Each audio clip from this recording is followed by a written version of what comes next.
শাকিলের বয়স তখন 10 বছর। গ্রামের প্রাথমিক বিদ্যালয়ে পড়তো সে। ছোট্ট গ্রামের একটি দরিদ্র পরিবারে জন্ম নেওয়া শাকিলের বাবা রমেশ ছিলেন একজন সাধারণ কৃষক। পরিবারের দারিদ্র্য ছাপ থাকলেও রমেশ সবসময় চাইতেন তার ছেলে লেখাপড়া শিখে বড় মানুষ হোক। শাকিলকে তিনি সবসময় উৎসাহ দিতেন এবং নিজের সামর্থ্য অনুযায়ী ছেলেকে স্কুলে পাঠাতেন। রমেশ নিজে কখনো ঠিকমতো স্কুলে যেতে পারেননি।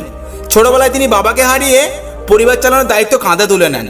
তাই লেখাপড়া শিখতে না পারলেও শিক্ষার গুরুত্ব তিনি জানতেন। তিনি ছেলেকে বলতেন, শিক্ষা হচ্ছে সবচেয়ে বড় সম্পদ। টাকা পয়সা হারালেও মানুষ তো আবার অর্জন করতে পারে, কিন্তু শিক্ষা একবার পেয়ে গেলে তা কখনোই হারায় না। শাকিল খুব মনোযোগী ছাত্র ছিল, কিন্তু মাঝে মাঝে খেলাধুলো আর গ্রামের অন্যান্য ছেলেদের সাথে সময় কাটিয়ে পড়াশোনায় মন বসাতে পারতো না। সে ভাবতো, বাবা তো কৃষক, আমি পড়াশোনা করলেও কি হবে, আমাদের তো সবসময় কৃষিকাজই করতে হবে। কিন্তু রমেশ সব চিন্তা করতে দেওয়ার পক্ষপাতী ছিলেন। একদিন দুপুরে যখন রমেশ মাঠে কাজ করছিলেন, শাকিল বাবার পাশে গিয়ে বলল, বাবা, পড়াশোনা করে কি আর হবে, তোমার মতো আমিও তো একদিন মাঠে কাজ করব, তাহলে এত কষ্ট করে লেখাপড়া শিখবো কেন? রমেশ কিছুক্ষণ চুপ করে রইলেন। তারপর তিনি ধীরে ধীরে বললেন, দেখ শাকিল, আমি জানি তুমি কেন এই কথা বলছো, কিন্তু তুমি কি জানো, আমি যদি শিক্ষিত হতাম তাহলে এই জমিতে কাজ করতে হতো না। লেখাপড়া করলে জমিতে কাজ করার পাশাপাশি কিভাবে আধুনিকভাবে চাষাবাদ করতে হবে, কিভাবে নতুন নতুন প্রযুক্তি ব্যবহার করতে হবে, এসব শিখতে পারবে। তুমি শুধু কাজ করবে না, কাজকে উন্নত করবে। শাকিল বুঝতে পারলো না, কিন্তু বাবার কথা সে কিছুটা হতভম্ব হলো।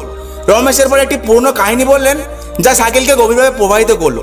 রমেশ বললেন, অনেকদিন আগের কথা, এক গ্রামে দুই ভাই ছিল। এক ভাই শিক্ষিত আর এক ভাই অশিক্ষিত। তারা দুজনেই জমি চাষ করত। অশিক্ষিত ভাই সারাদিন মাঠে কষ্ট করত, কিন্তু ফসলের ফলন কম হতো।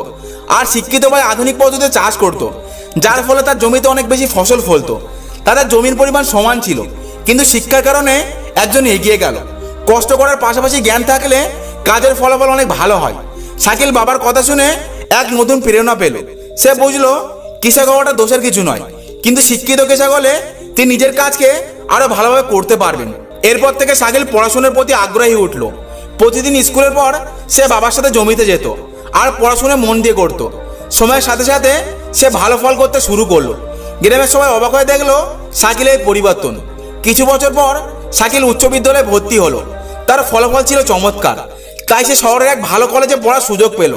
গ্রাম থেকে শহরে আসার সময় তার মনে কিছুটা ভয় ছিল, কিন্তু বাবার শেখানো জীবনতন্ত্র তার মনে শক্তি জোগাতো। শহরে গিয়ে শাকিল কৃষি বিজ্ঞানে পড়াশোনা শুরু করলো। সে শিখলো কিভাবে আধুনিক প্রযুক্তি ব্যবহার করে ফসল ফলানো যায়, কিভাবে কম জায়গায় বেশি ফসল উৎপাদন করা যায়। সে অনেক গবেষণা করলো এবং নতুন নতুন প্রযুক্তি সম্পর্কে জানলো। কিছু বছর পর শাকিল গ্রামে ফিরে এলো। সে দেখলো তার বাবা এখনো পুরনো পদ্ধতিতে চাষাবাদ করছেন, কিন্তু এবার শাকিল সিদ্ধান্ত নিল বাবাকে নতুন পদ্ধতিতে চাষাবাদ শেখাবে। সে বাবার জমিতে আধুনিক প্রযুক্তি ব্যবহার করে পরীক্ষামূলকভাবে ফসল ফলাতে শুরু করলো। ফলাফল সবাইকে চমকে দিল। শাকিলের ফসল অনেক বেশি এবং অনেক ভালো হলো। গ্রামের অন্য কৃষকরাও শাকিলের কাছ থেকে শেখা শুরু করলো। রমেশ নিজের চোখে ছেলের সাফল্য দেখে খুবই গর্বিত হলেন। তিনি বুঝলেন ছেলেকে শিক্ষার পথে উৎসাহিত করা ছিল তার জীবনের সবচেয়ে সঠিক সিদ্ধান্ত। এরপর শাকিল গ্রামের সকল কৃষকদের প্রশিক্ষণ দিতে শুরু করলো এবং পুরো গ্রামের নতুন চাষাবাদ পদ্ধতি ছড়িয়ে পড়লো। ধীরে ধীরে গ্রামের আর্থিক অবস্থা ভালো হতে লাগলো। রমেশ একদিন ছেলেকে বললেন, তুমি প্রমাণ করেছো যে শিক্ষা সত্যি সবচেয়ে বড় সম্পদ। আজকে তোমার জন্যই আমাদের গ্রাম উন্নতির পথে। শাকিল হেসে বলল, বাবা, তোমার দেওয়া শিক্ষাই আমার সবচেয়ে বড় অনুপ্রেরণা। তোমার জন্য আমি আজ এই জায়গায় পৌঁছেছি। তো বন্ধুরা, বাবা ছেলের এই সম্পর্ক ও তাদের শিক্ষা আমাদের শেখায় যে সঠিক দিক নির্দেশনা ও পরিশ্রমের মাধ্যমে যে কোনো দরিদ্র সীমাবদ্ধতা জয় করা সম্ভব। ভিডিওটি ভালো লাগলে অবশ্যই লাইক করে কমেন্টে জানান। আর এমন সব ভিডিও পাওয়ার জন্য রানি মোটিভেশন চ্যানেল সাবস্ক্রাইব করে আমাদের পাশে থাকুন। ধন্যবাদ।